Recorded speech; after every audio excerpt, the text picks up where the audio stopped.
Today we're going to continue our review of the 2020 Surviving Sepsis Campaign Guidelines for the Management of Septic Shock and Sepsis-Associated Organ Dysfunction in Children. And today, in Part 3, we will be reviewing their recommendations regarding vasoactives.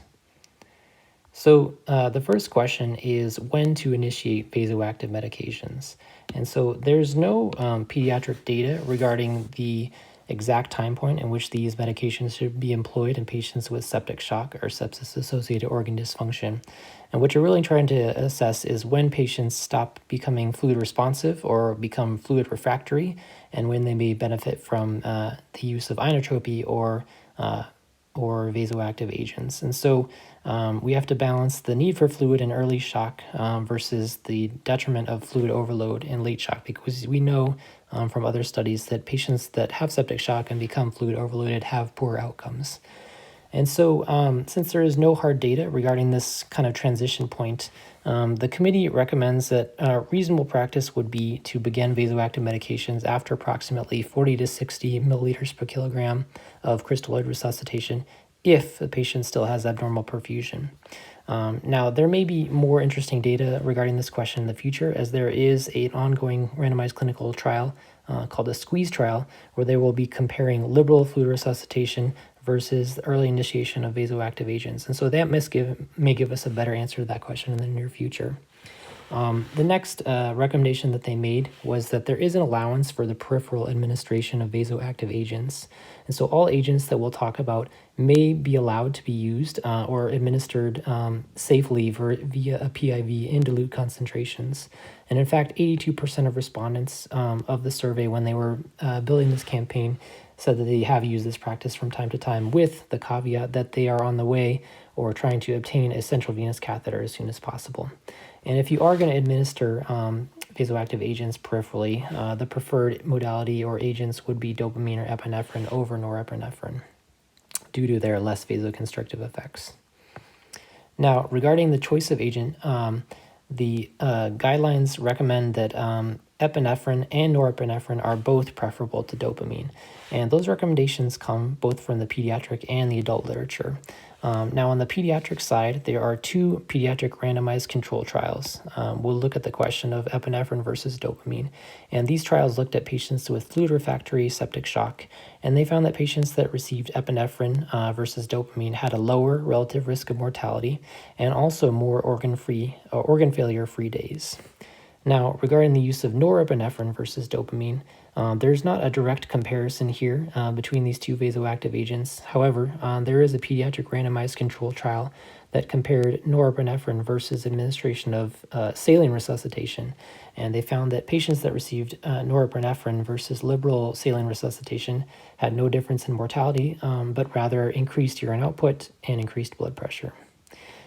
This pediatric literature is also supported by the adult literature, which found that epinephrine versus dopamine had no difference in mortality, and the use of norepinephrine versus dopamine had a lower mortality and lower incidence of arrhythmias. So that is the first-line agent in adults. In pediatrics, not so clear. Now, regarding that question, what is the first-line vasoactive agent to use in children? Well, right now there is insufficient evidence to suggest epinephrine versus norepinephrine. And so generally the thought is that these vasoactives should be chosen based upon the clinical situation. Now, regarding epinephrine, if you have a patient that has septic shock with a significant element of cardiac dysfunction or decreased cardiac output, then the agent of choice would be epinephrine.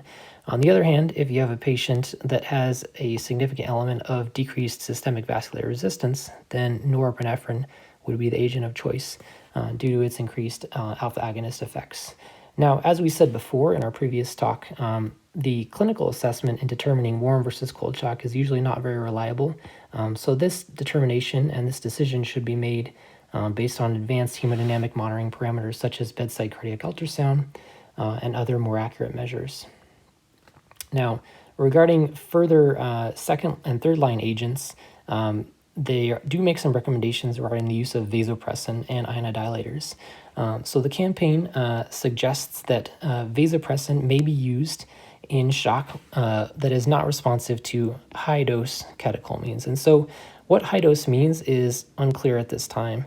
There are, in pediatrics, 3 randomized controlled trial which looked at the use of vasopressin or its cousin terlipressin in patients with septic shock. And so one of the trials looked at vasopressin versus the use of liberal saline resuscitation, as we talked about earlier. One of them looked at septic shock in patients with ARDS, and then one of them just looked at septic shock in general.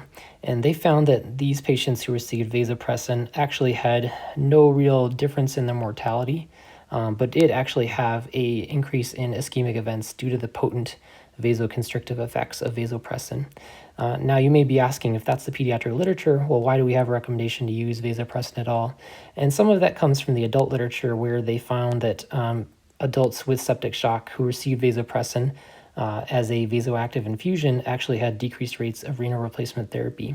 And so that's where that recommendation comes from, and that's why it is not the first or second line agent. Now, the next agent in question, or category in question, is that of inodilators. And so these are agents that actually reduce the vascular tone and reduce your vascular afterload if you have a significant element of cardiac dysfunction as part of your septic shock.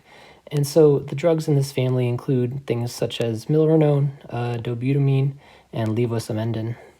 And so respondents to the survey for the campaign said that they sometimes use these agents in up to 77% of cases. And there's not really good literature to guide the practice here. There are no randomized controlled trials that exist in patients that would possibly benefit from this. Would be those with hyperperfusion and cardiac dysfunction, despite adequate fluid resuscitation. The only thing that we can really point to that says this may be a helpful drug is a 10-patient case series with patients who had septic shock secondary to meningococcemia, and they found that those patients had an improved temperature differential with the administration of inodilator agents, and they had no change in their acidosis. So not really overwhelming evidence, but that is what we have right now. So that concludes our review of the recommendations regarding vasoactive medications. Next up, we will be reviewing the recommendations on mechanical ventilation. So if you like what you're seeing here at Pick University, please remember to like and subscribe, and we will see you next time.